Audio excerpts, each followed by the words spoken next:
नमस्ते। सत्यार्थ प्रकाश एक अध्ययन, इसके 34वें सप्ताह में आपका स्वागत है। पिछले सप्ताह हम तीसरे समुल्लास के लगभग अंत तक पहुंच गए थे, जिसमें ब्रह्मचर्य आश्रम का शिक्षा का प्रकरण है और अंत में शूद्रों और स्त्रियों को वेद पढ़ने का अधिकार है या नहीं, इस विषय पर चर्चा हो रही थी। कन्याओं को भी गुरुकुल में उसी प्रकार शिक्षा दी जाती थी पुराने समय में, जैसे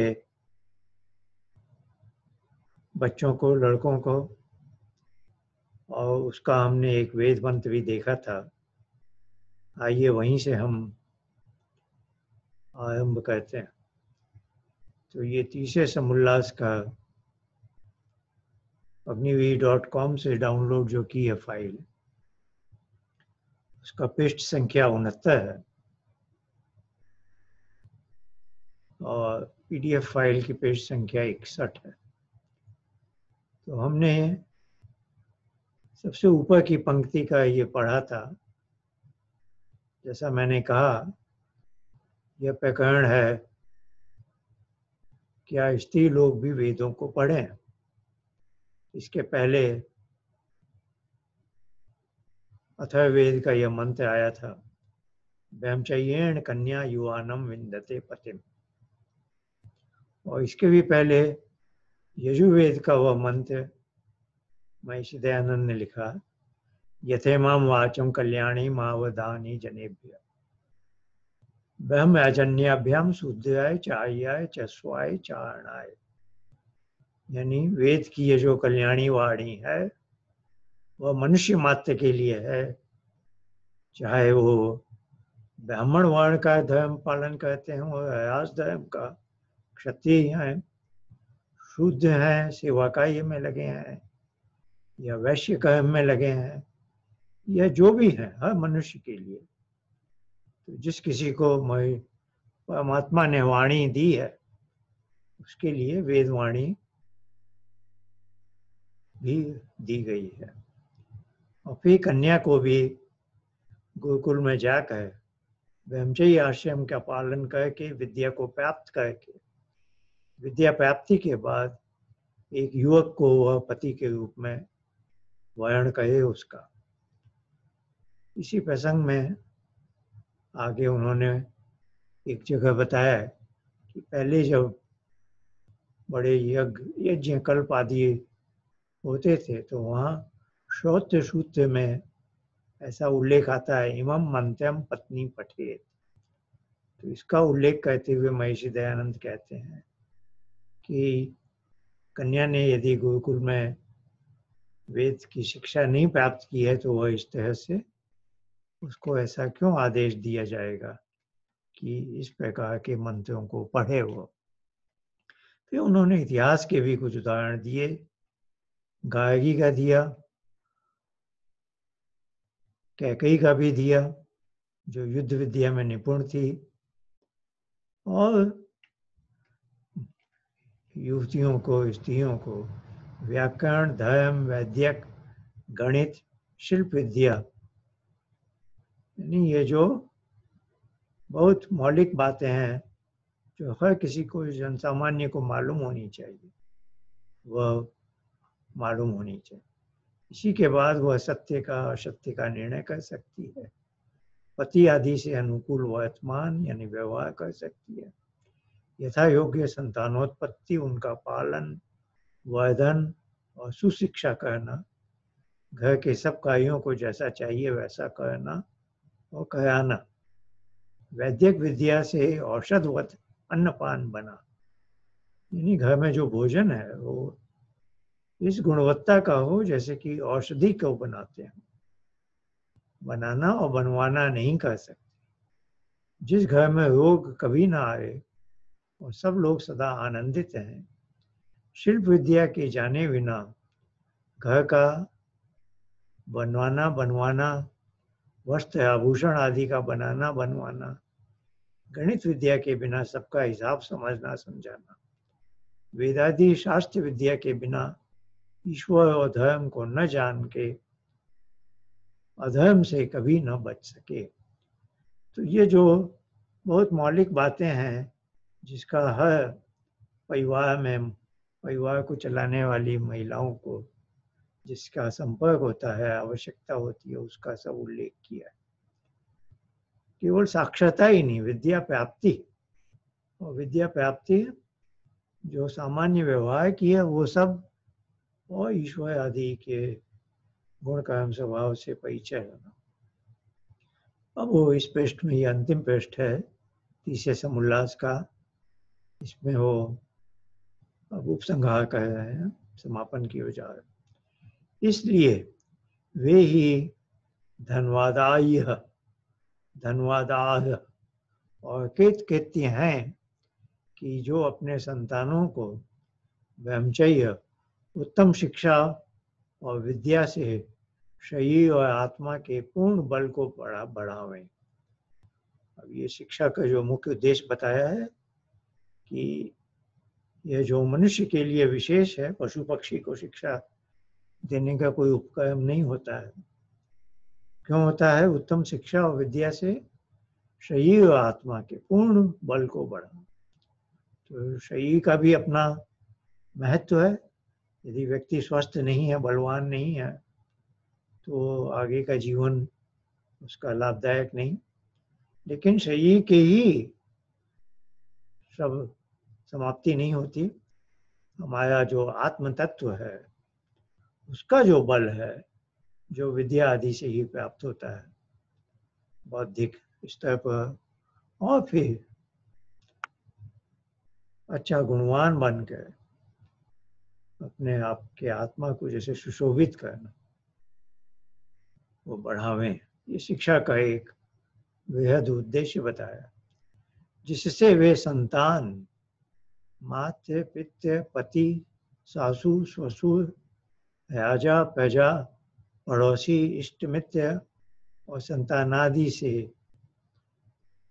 यथा योग्य धर्म से वर्तें। अर्थात समाज में हर किसी को इन सब संबंधों से सामान्य व्यवहार आना चाहिए। अपने घर की जो संतानें हैं, अपने माता पिता हैं, किसी का पति है, किसी की पत्नी है, और सास ससुर हैं, राजा है और प्रजा है, पड़ोसी हैं, इष्ट मित्र आदि हैं, और संतान का दूसरी बार जिक्र है। ये है वे संतान। संतान यानी घर में जो बच्चे हैं, बालक बालिका, उनको ये शिक्षा दी जाए तो यह कर्ता के रूप में है। ये संतान क्या क्या सीखे? माता पिता इन सब से संबंध, और इनकी जो संतानें होंगी उनसे भी यथा योग्य जो वर्ताओं को धर्म कहते हैं। धर्म का मतलब बार बार में बताना है कि यह रिलीजन नहीं है, धर्म है हमारा कर्तव्य बोध। तो यथा योग्य धर्म से वर्तें यानी वर्ताओ कहें। तो हर मनुष्य मात्र से जिससे भी हमारा परिचय है, उन सबसे हमें व्यवहार करने आना चाहिए। यही कोश अक्षय है, इसको जितना व्यय करें उतना ही बढ़ता जाए।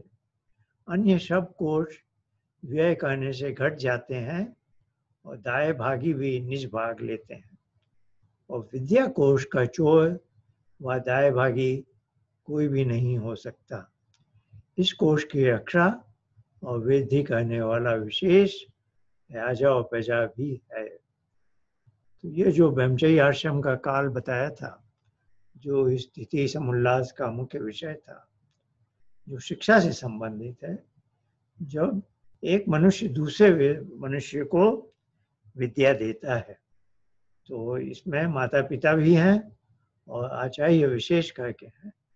तो वह सारी बातें इस समुल्लास में हमने पढ़ी हैं।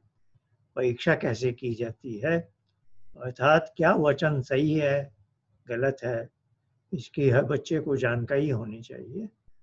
और फिर पठन पाठन की विधि, ये सब उन्होंने बताया हमें।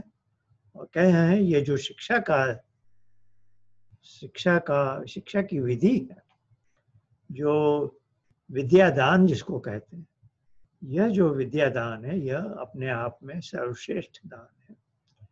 क्योंकि बाकी सब दान जो धन आदि का है, संपत्ति आदि है, जो भी है, जो हम देते हैं तो हमारा कोष कम हो जाता है और उसमें बंटवारा भी होता है, दाय भाग जिसको कहा, उससे हमारा कोष कम हो जाता है, चाहे हमने दिया हो या बंटवारा हो।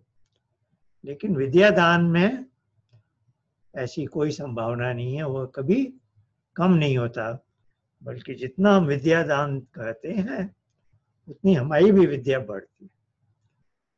तो जैसे अध्यापक भी जब कुछ पढ़ाता है तो जो उसकी पास की विद्या है वह छात्रों को दे रहा है, लेकिन इस पढ़ाने की प्रक्रिया में उसको भी कुछ अध्ययन करना पड़ता है, नहीं तो इस प्रक्रिया में उसकी भी विद्या थोड़ी बढ़ती ही है। तो विद्या कोष का कोई चोर भी नहीं होता। बाकी धन संपत्ति कोई आपसे बिना पूछे चुरा के ले जा सकता है और आपकी कम हो जाएगी, लेकिन आपकी विद्या कोई चुरा नहीं सकता, वो तो हमेशा आपके साथ रहेगी।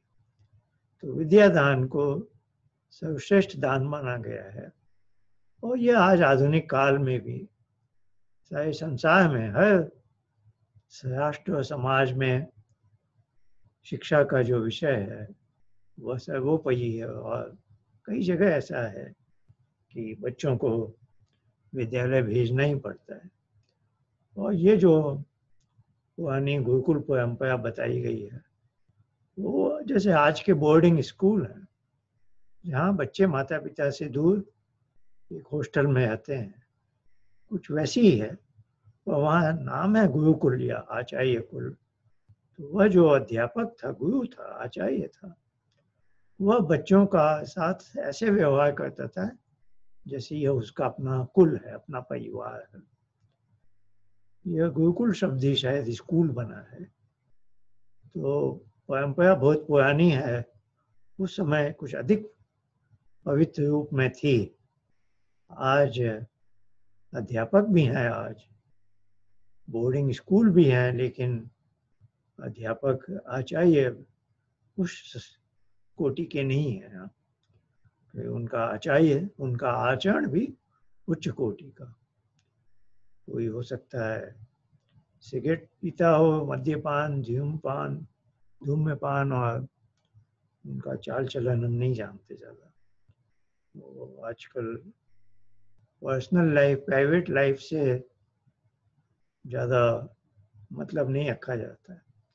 तो जो अध्यापकों की नियुक्ति भी होती है उसमें आप किसी को यह कह के नहीं कह सकते, कोई विद्यालय का प्रबंध विभाग, कि आप सिगरेट पीते हैं, भले ही विद्यालय के बाहर पीते हैं, लेकिन इससे बच्चों पर गलत प्रभाव पड़ेगा, इसलिए आप हमारे यहाँ अध्यापक नहीं बन सकते। तो कानूनी तौर पर यह शायद मान्य नहीं है। वो कहीं विद्यालय के बाद कहीं मद्यपान भी करता हो। तो भारत में एक शराब भी है, टीचर्स चॉइस करके। तो आज का समाज बहुत विलक्षण अलग तरह का हो गया। तो आगे देखते हैं। अब एक मनुस्मृति का श्लोक का एक अंश है, कन्या नाम संप्रदानम च कुमाराणाम च रक्षणम। यह राजा को राजधर्म के कर्तव्य बताए जा रहे हैं। लिखा है, राजा को योग्य है कि सब कन्या और लड़कों को उक्त समय तक ब्रह्मचर्य में रख के विद्वान कराना। तो राजा का कर्तव्य बताया जा रहा है कि शिक्षा की व्यवस्था मौलिक अधिकार के रूप में, बच्चों का ही अधिकार नहीं है, उनका भी, राजा का कर्तव्य भी है कि ब्रह्मचर्य आश्रम का पालन करें और कन्याओं को और कुमारों को, लड़कों को उक्त समय तक जो पहले बता दिया गया है, जो बहुत पहले हमने इस उल्लास के आरंभ में देखा था, देखता हूँ मैं क्या मैं वापस वहां जा सकता हूँ क्या।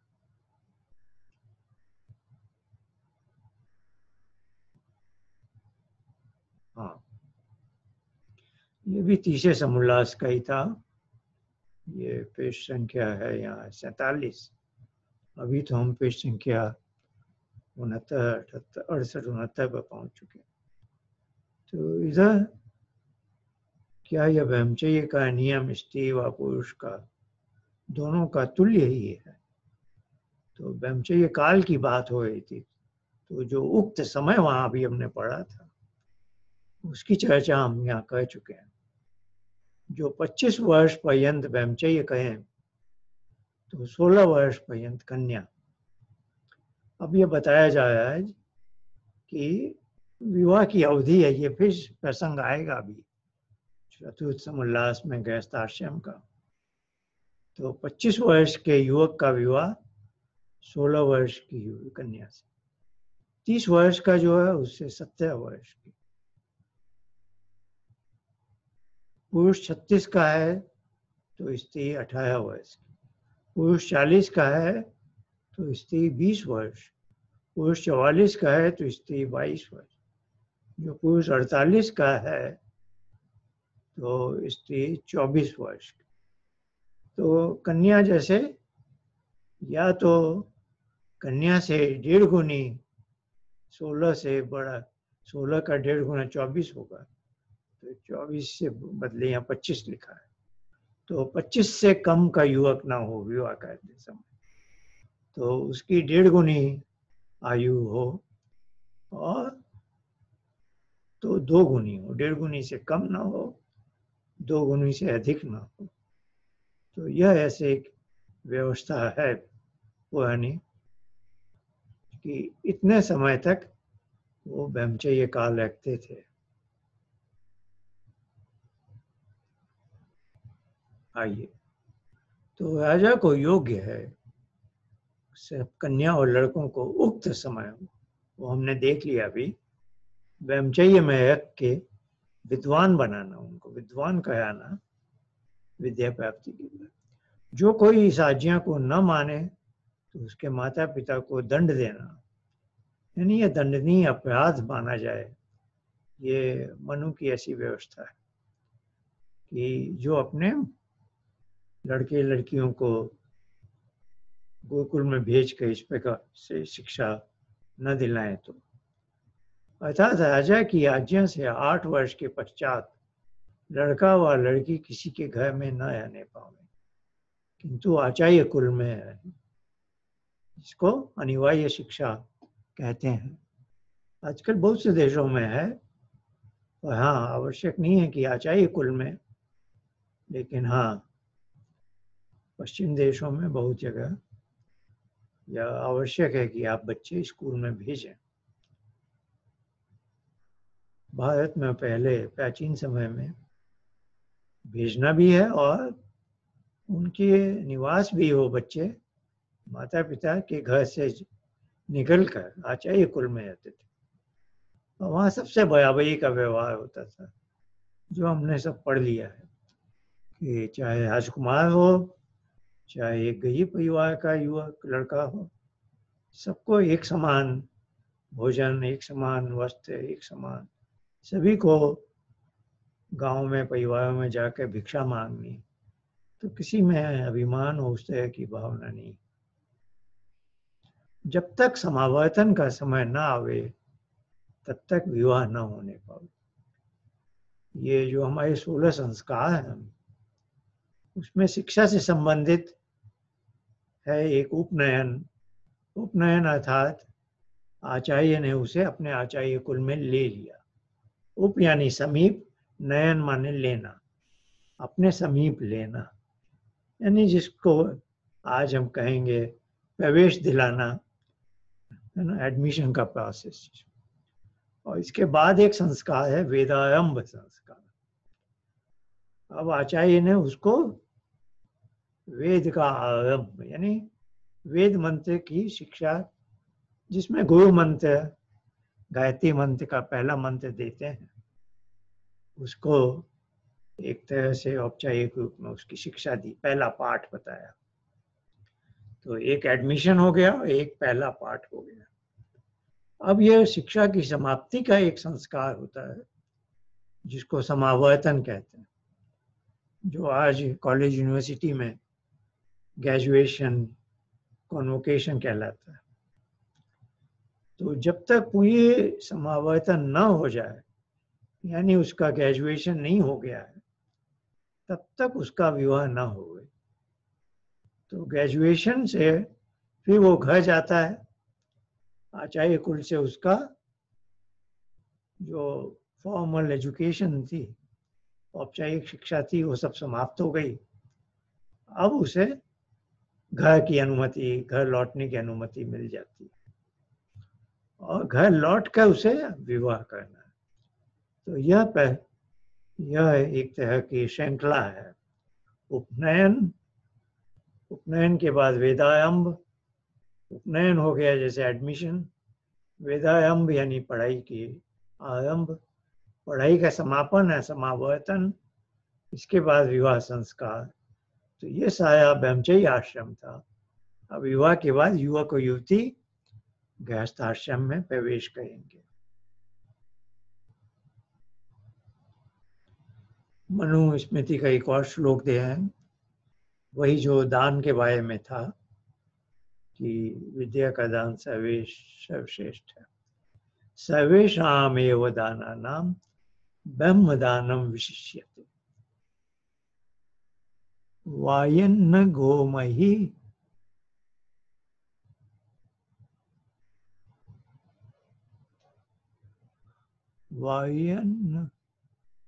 वायन्न गो मही वासस्तिल कांचन सर्पिषाम।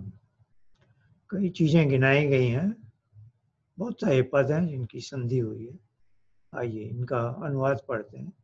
संसार में जितने दान हैं, सर्वेषामेव दानानां, सारे दानों में, और फिर गिनाया गया, अर्थात जल, अन्न, गौ, पृथ्वी, वस्त्र, तिल, सुवर्ण और घृत आदि, इन सब दानों से वेद विद्या का दान अति श्रेष्ठ है। तो ये जो द्वितीय पद था, द्वितीय उत्तरार्ध जो है, इसमें संधि है।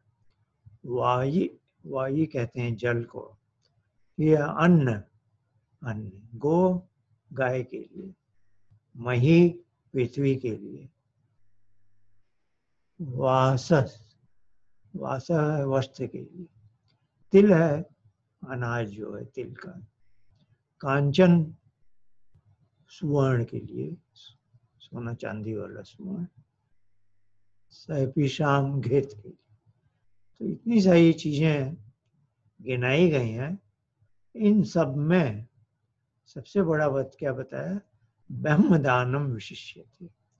ब्रह्म दानम यानी ब्रह्म का दान नहीं, ब्रह्म विद्या का दान। तो ब्रह्म ईश्वर के लिए है, तो ईश्वर से संबंधित जो विद्या है, जिसमें ईश्वर की बनाई सारी सृष्टि भी आ गई, इन सबके बारे में जो विद्या है, उसका जो दान दिया जाता है, जो शिक्षा है, विशिष्यते सर्वश्रेष्ठ है बजाय इन सब दानों के। तो अभी पहले बात हो भी गई है कि अक्षय कोश है ये विद्या का, तो बाकी सब ये जो कोश हैं, ये देने पर घट जाते हैं या इनकी चोरी भी हो सकती है, तो ये घटता नहीं कभी और इसकी चोरी नहीं होती। अतः यह सबसे सर्वश्रेष्ठ दान है, क्योंकि इससे एक व्यक्ति का पूरा कल्याण हो जाता है। इसलिए जितना बन सके उतना प्रयत्न तन मन धन से विद्या की वृद्धि में किया करें। जिस देश में यथा योग्य ब्रह्मचर्य विद्या और वेदोक्त धर्म का प्रचार होता है, वही देश सौभाग्यवान होता है। यह ब्रह्मचर्य आश्रम की शिक्षा संक्षेप से लिखी गई। इसके आगे चौथे समुल्लास में समावर्तन, विवाह और गृहस्थाश्रम की शिक्षा लिखी जाएगी। तो महर्षि बड़े अपने ही उदार भाव से और दूरदृष्टि से, क्योंकि जिन दिनों में यह पुस्तक लिखे हैं भारत का बहुत अधिक पतन हो चुका है, शिक्षा भी नहीं है, शिक्षा की विधि भी सही नहीं थी, गुरुकुल आदि सब खत्म हो गए थे, थोड़ी बहुत संस्कृत पाठशालाएं थी, लेकिन वहाँ भी पठन पाठन विधि गलत थी। तो बड़े ही भावना को संजो कर लिखे हैं कि जितना बन सके उतना प्रयत्न, तन मन धन से सबसे सब कुछ मिला के इस दिशा में किया। किस दिशा में?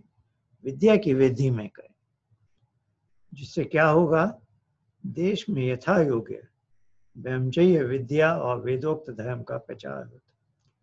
क्योंकि महर्षि के समय में बाल विवाह होने लगे थे, छोटे छोटे बच्चों लड़कों लड़कियों का विवाह हो जाता था। और अभी तो जैसे बताया है मनुस्मृति से कि युवक की आयु विवाह के समय 25 से कम न हो और युवती की 16 से कम न हो। तो अब जाकर भारत में ऐसा नियम है कि 21 से कम के युवक का और 16 या 18 है युवती का, उससे कम की युवती का विवाह नहीं हो सकता। पर फिर भी गांवों में और बहुत सी जगह कम आयु के विवाह अभी भी हो जाते हैं। और विवाह के बाद जब विवाह ही हो गया है तो फिर शिक्षा का सवाल ही नहीं उठता। और शिक्षा भी जहाँ है वहाँ आज भी शिक्षा, जिसको हम कहते हैं ना मैकाले पद्धति की, तो वो विद्या चल रही है आधुनिक विद्या के नाम पर। और हमारी पहले तो संस्कृत व्याकरण से थी, अब तो हिंदी हमारी भारत की जो विभिन्न भाषाएं हैं उसके माध्यम से भी शिक्षा नहीं दी जा रही, जबकि सारा विज्ञान यही कहता है कि छोटे बच्चे को मातृभाषा के माध्यम से शिक्षा दी जानी चाहिए।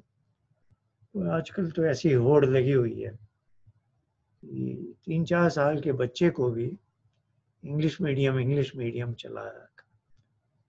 तो हम यह जो है कि ब्रह्मचर्य विद्या और वेदोक्त धर्म का प्रचार हो, इसके बदले आज तो शिक्षा है कि कोई कुछ थोड़ा कमाने लग जाए। अभी 30-40-50 साल पहले भी कम से कम लड़कियां थीं जो ह्यूमैनिटीज, जो कला के विषय हैं, वो पढ़ती थी। अब आजकल तो लड़कियां भी इंजीनियरिंग और वैसे विषय में जाने लगी हैं जहाँ धन कमाने की संभावना ज़्यादा है। पति पत्नी दोनों ही कमाते हैं और एक बड़ा ही नए ढंग का प्रचलन शुरू हो गया परिवार को पालने के लिए कि एक की कमाई से परिवार चलता भी नहीं है, दूसरे को भी कमाना है। और लड़कियां भी जो मटेरियल साइंस वाली चीजें, मैटर से संबंधित उन विषयों में जाने लग गई हैं, बजाय जो भावना प्रधान विषय होते हैं साहित्य के और जो मनुष्य की विद्या से संबंधित हैं। ब्रह्म विद्या तो बहुत दूर की बात हो गई। तो युगों में तो हो ही गया है कि कमा कर पढ़ाई करके कमाना, तो जिस तरह से आप अधिक कमा सकते हैं उस तरह की विद्या प्राप्त करें। तो यह जो मूल मंत्र था ब्रह्मचर्य आश्रम का पालन और जो पठन पाठन विधि में जो विद्या के इतने सारे विषय बताए गए हैं वो सब अब गौण हो गए हैं। तो देश का अभी सौभाग्य दूर है, अभी सारे विश्व का भी बहुत दूर है, क्योंकि विद्या अब विद्या प्राप्ति के लिए नहीं की जाती है। बहुत कम लोग हैं ऐसे। विद्या एक साधन हो गया और आजीविका और उसमें स्टैंडर्ड और लिविंग को ऊंचा करने की भावना है। तो यह ब्रह्मचर्य आश्रम की शिक्षा संक्षेप से उन्होंने लिखी। अब इसके आगे चौथे समुल्लास में समावर्तन यानी गुरुकुल का से ग्रेजुएशन जैसा, गुरुकुल से विदाई और घर वापसी, वहाँ से चल कर घर आना और विवाह करना और फिर पति पत्नी मिलकर अपने गृहस्थाश्रम को कैसे चलाना है, परिवार को कैसे चलाना है, यह एक मुख्य विषय अब लिया जाएगा। तो उसको मैं अगले ही सत्र में आरंभ करना चाहता हूँ। थोड़ा उसकी भूमिका भी उचित रहेगी, क्योंकि महर्षि दयानंद की मान्यता है ये कि 4 आश्रम है हमारे, जिसमें गृहस्थ आश्रम बहुत सर्वश्रेष्ठ आश्रम है। मनुष्य जीवन को यदि 100 वर्ष का माना जाए, जो कि है भी वैदिक विधि के अनुसार, तो वन्य कर्माणि जिजी विशेष शतम समाहा, कम से कम 100 वर्ष जीने का प्रावधान है। जीवेम शतः शतम, शृणुयाम शतः शतम, प्रभवाम शतः शतम। तो 100 वर्ष एक तरह से एक ऐसी आयु मानी गई थी कि हर मनुष्य को जीना ही है, और जो बहुत उच्च कोटि के हैं वो इससे भी बहुत आगे, ते आयुषम 200-300 वर्ष तक के जीने का विधान था। तो 100 वर्ष के जीवन को, मनुष्य के जीवन को 4 विभाग में बांटा गया था। तो पहले 25 वर्ष विद्या प्राप्ति के लिए हैं, मोटे तौर पर ब्रह्मचर्य आश्रम के, और उसकी विधि अवधि भी अभी हमने वापस देखी। फिर युवक और युवती आपस में विवाह करते हैं। तो पहले अध्ययन काल जब समाप्त होता है तो समावर्तन, ये अपने अपने घर जाते हैं। फिर उनका युवक युवती का विवाह होता है और अब वो गृहस्थाश्रम में आ गए। तो ब्रह्मचर्य आश्रम में जहाँ उनका संकल्प अपने विकास पर है, आत्म विकास पर है, गृहस्थ आश्रम में भी दोनों मिलकर अब बच्चों के विकास की सोचते हैं, अपने परिवार के लिए। तो यहाँ अब देने का भाव आ जाता है। ब्रह्मचर्य आश्रम में पाने की चीज थी अपना विकास करना, अपने शरीर, अपनी बुद्धि, मन से आगे बढ़ना, विद्या प्राप्ति और शरीर के लिए भी, बलवान होने के लिए भी। लेकिन अब वही गृहस्थाश्रम में जाकर वही युवक युवती अब अपने संतान के विकास पर ज्यादा ध्यान देते हैं। यहाँ देने की भावना आ जाती है। इसके बाद आता है वानप्रस्थ आश्रम, जब उनकी संतान की भी संतान होने लग जाए। तो अब है कि पारिवारिक दायित्वों से अपने आप को मुक्त करना और अपने, क्योंकि अब जब गृहस्थाश्रम पूरा परिपक्व हो जाता है तो ब्रह्मचर्य आश्रम की जो शिक्षा प्राप्त की थी, गृहस्थ आश्रम में उसका व्यवहार पक्ष उदित होता है। जो किताबों में, पुस्तकों में पढ़ा, साहित्य में पढ़ा, उसका जीवन में निर्वाह करना पड़ता है और आजीविका भी चलानी पड़ती है। तो आजीविका भी चलानी अपने स्वधर्म का पालन करते हुए। तो स्वधर्म यहाँ 2 प्रकार के हो जाते हैं। एक तो है आश्रम का धर्म, जो गृहस्थ आश्रम का धर्म है, और गृहस्थ आश्रम में वर्ण व्यवस्था आ जाती है। किसी ने ब्राह्मण कर्म को अपना वर्ण धर्म चुना है, किसी ने क्षत्रिय को, किसी ने वैश्य को, कोई शूद्र है।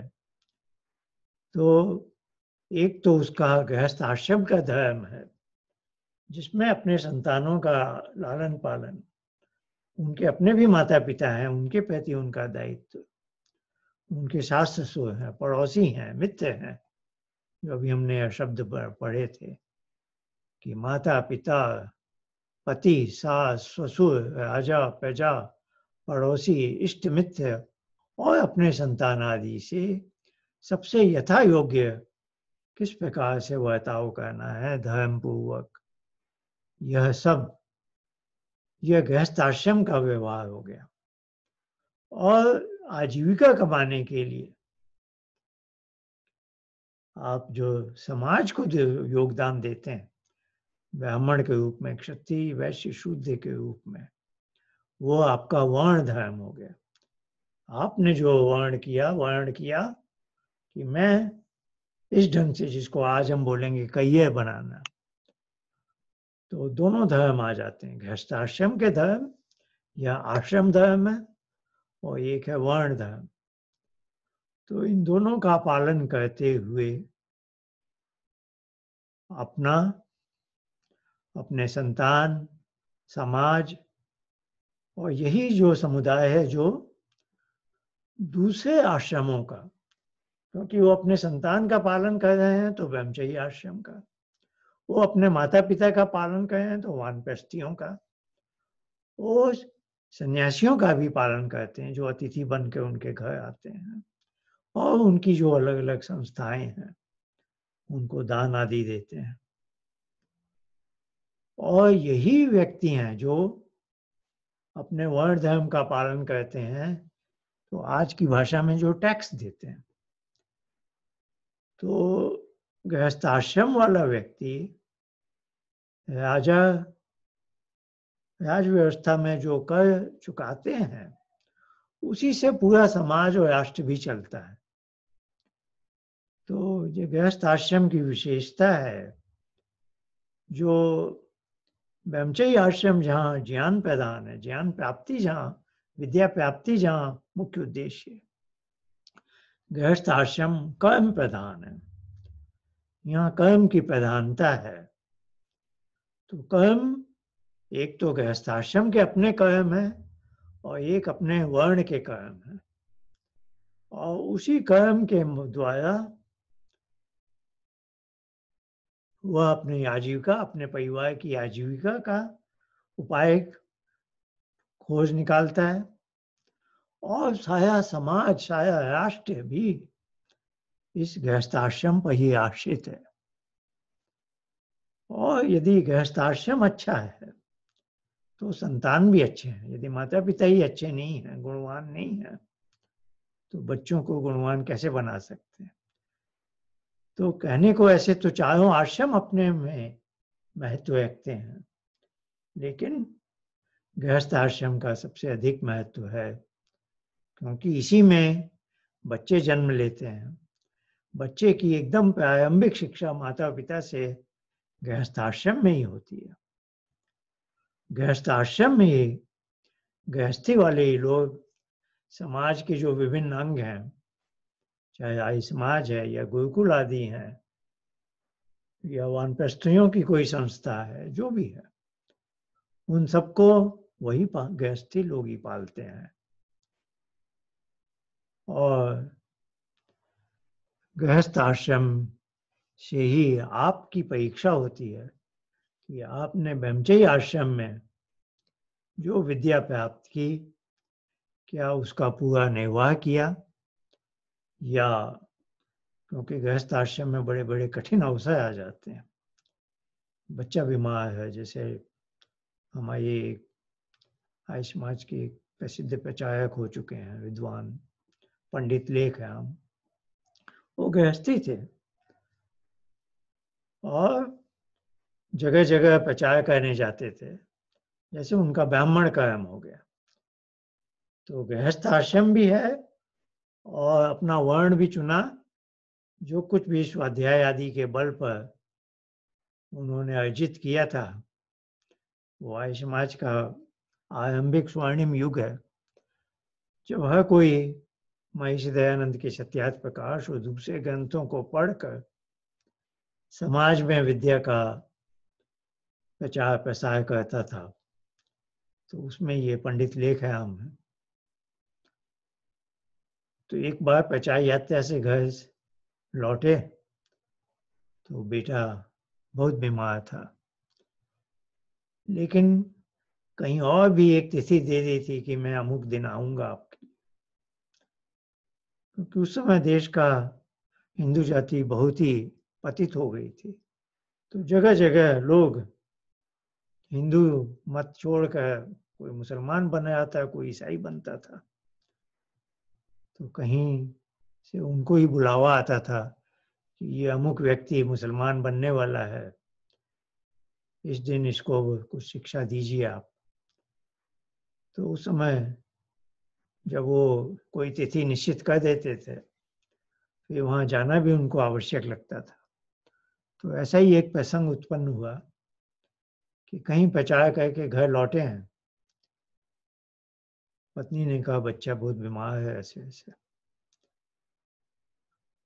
और उस समय उतने साधन भी नहीं थे लोगों के पास, तो थोड़ा जो कुछ किया होगा वो कर पाए। और बच्चे बीमार बच्चे को ही छोड़कर अगले दिन या जो भी है, जो भी नियत दिन था, चल पड़े और उनका बेटा अल्पायु में ही चला गया। तो इस तरह से लोगों ने बहुत त्याग किए हैं। तो ये जो त्याग बलिदान का जो अवसर है, जो गृहस्थ आश्रम में आता है, वह दूसरे आश्रम में नहीं आता। जब आप इस तरह से धर्म संकट में पड़ जाते हैं और आपको चुनाव करना पड़ता है, बहुत कठोर परीक्षा होती है। तो गृहस्थ आश्रम में बहुत कठोर परीक्षा होती है कि आजीविका नहीं चल रही, जैसे राणा प्रताप की हुई। वो अरावली के पर्वतमालाओं में छिपकर भीलों की सेना तैयार कर रहे हैं। कोई धनवन का कोई उपाय नहीं था। तो एक महाकाव्य लिखा हल्दी घाटी, श्याम नारायण पांडे ने, अच्छे कवि रह चुके हैं। तो उसका बड़ा मार्मिक वर्णन है कि उनकी बेटी भूखी है, राणा प्रताप, कुछ है ही नहीं खाने को। तो उसकी माँ ने जैसे तैसे घास की रोटी बनाई और फिर जंगल में घास की रोटी भी उस बच्ची से छीन कर एक बिलाव ले गया। तो इसका बड़ा मार्मिक वर्णन किया कवि ने। तब वो एक संधि पत्र लिखने बैठ जाते हैं मुगल राजा अकबर से।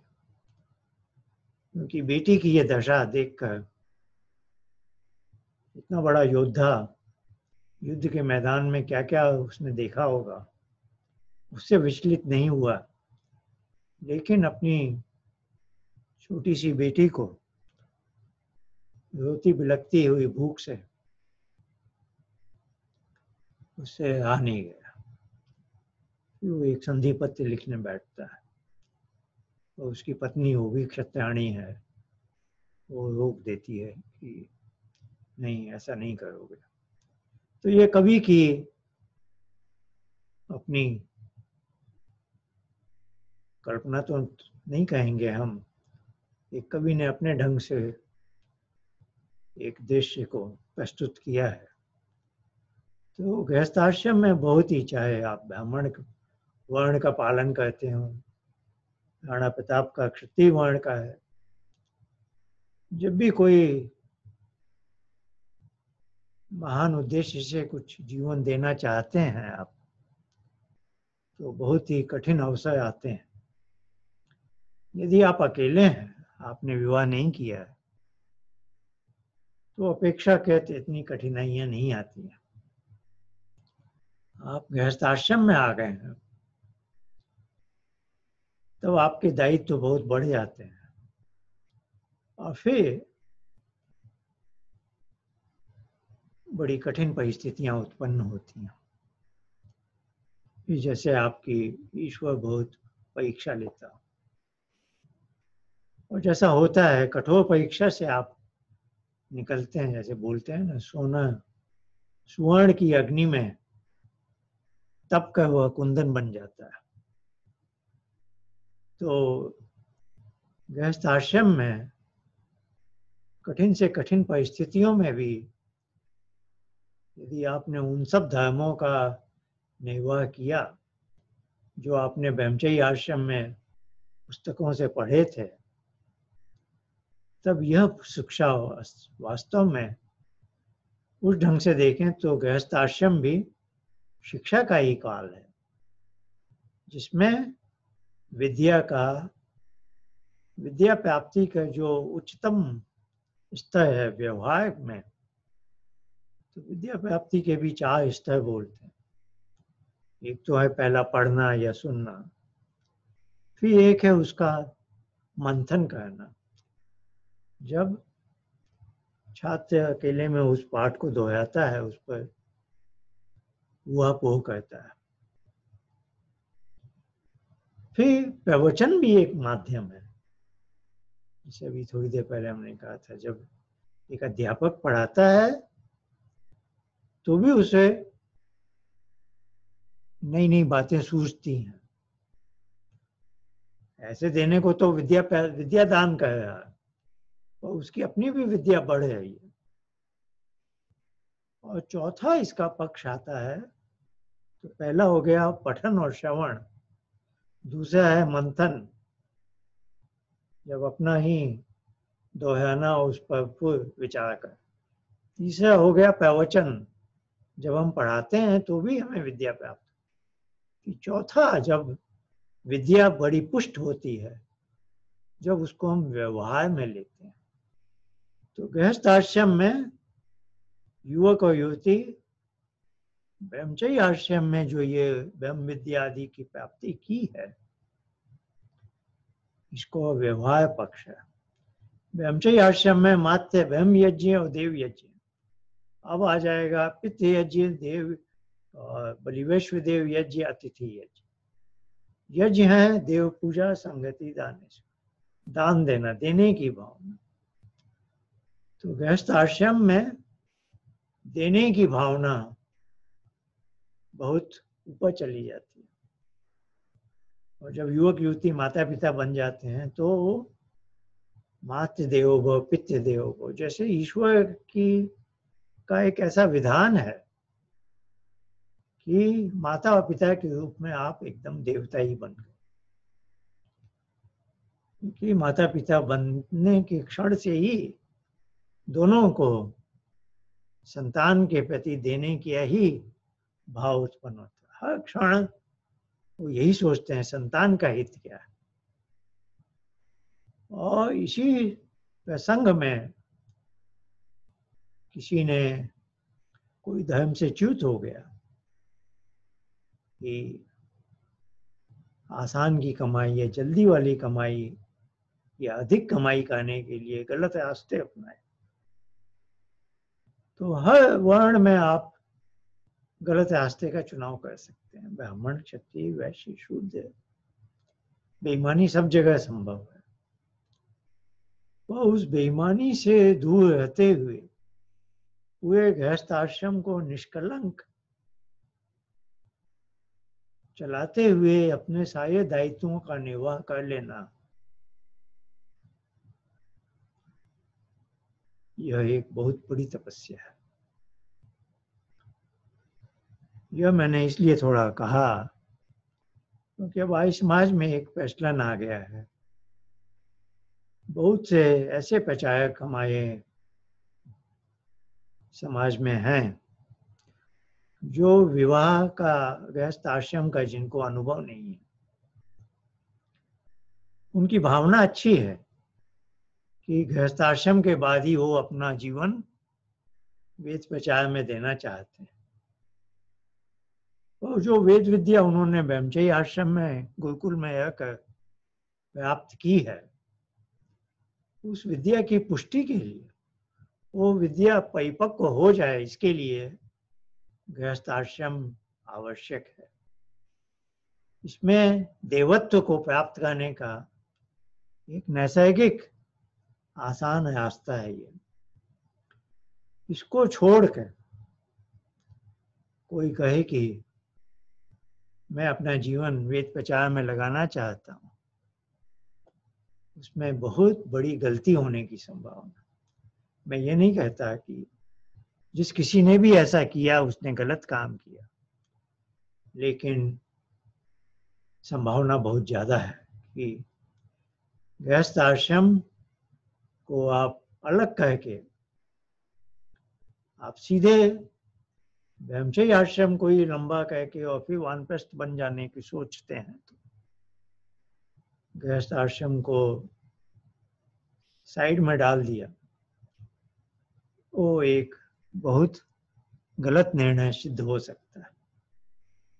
क्योंकि ब्रह्मचर्य आश्रम के बाद गृहस्थ आश्रम, जैसा अभी हम देखेंगे अगले समुल्लास में, कि समावर्तन के बाद विधान गृहस्थ विवाह का ही है। जो विवाह नहीं करना चाहें, बहुत कोई होते हैं लोग ऐसे, ऐसी कोई बात नहीं है। जो विवाह न करना चाहें बहुत कम, बहुत विशेष कारण हो तो, नहीं तो सामान्य रास्ता यही है कि इससे आपकी उन्नति के लिए ब्रह्मचर्य आश्रम के बाद गृहस्थ आश्रम में जाइए। और अभी हम पढ़ेंगे तैत्तिरीयोपनिषद में, मनुस्मृति में, कि स्वाध्याय चलते रहना चाहिए। गृहस्थ आश्रम में स्वाध्याय चलते रहता है, जिससे आप उस पुरानी विद्या से जुड़े हुए हैं। स्वाध्याय के साथ साथ आप वो सारी विद्या को आप साकार रूप दे रहे हैं, उसको आप व्यवहार के रूप में ला रहे हैं। ऐसा नहीं है कि मन में कुछ और है, कर्म कुछ और है। सत्यमानी, सत्यवादी और सत्यकाजी होना, ये महर्षि दयानंद के शब्द हैं। तो सत्य का ज्ञान तो आपने कागज पर, किताबों पर, जो ब्रह्मचर्य आश्रम में प्राप्त किया, अब उसी को मानना, उससे विचलित नहीं होना और उसको करके दिखाना, दूसरों के लिए भी उदाहरण देना। तो गृहस्थ आश्रम में यह एक अवसर आता है। तो यह आज इसका प्रसंग बढ़ गया है, क्योंकि बहुत से युवक और कुछ युवतियां भी ऐसा सोचने लगे हैं कि हम पूरा जीवन आर्य समाज और आर्य समाज के माध्यम से वेद प्रचार को देंगे और गृहस्थ आश्रम में हमें जाने की आवश्यकता नहीं है। तो मैं ये कहना चाहता हूँ, और यही वेद का संदेश भी है, कि जीवन देने के पहले जीवन बनाना आवश्यक है, और उस जीवन बनाने का अवसर है गृहस्थ आश्रम, जिसमें आप नैसर्गिक रूप से देवत्व को प्राप्त करते हैं। और फिर इसके बाद वानप्रस्थ होकर तब आप वेद प्रचार में लगिए। तब आपके अंदर एक परिपक्वता आएगी। एक वेद मंत्र भी है, वो भी मैंने कहीं देखा था इस आशय का, कि 60 वर्ष की आयु में बुद्धि परिपक्व होती है। नहीं तो हम जानते तो बहुत हैं, लेकिन समझना एक बहुत अलग चीज होती है, जिसको हम कहते हैं ना, समझ को प्राप्त करना। तो यह अब हम यहाँ भी ब्रह्मचर्य आश्रम का प्रसंग समाप्त करते हैं, और अगले सप्ताह से हम गृहस्थ आश्रम का प्रसंग सत्यार्थ प्रकाश के चतुर्थ समुल्लास में उसका आरंभ होगा, और उसको साथ में पढ़ेंगे। अगले सप्ताह मिलेंगे। बहुत धन्यवाद।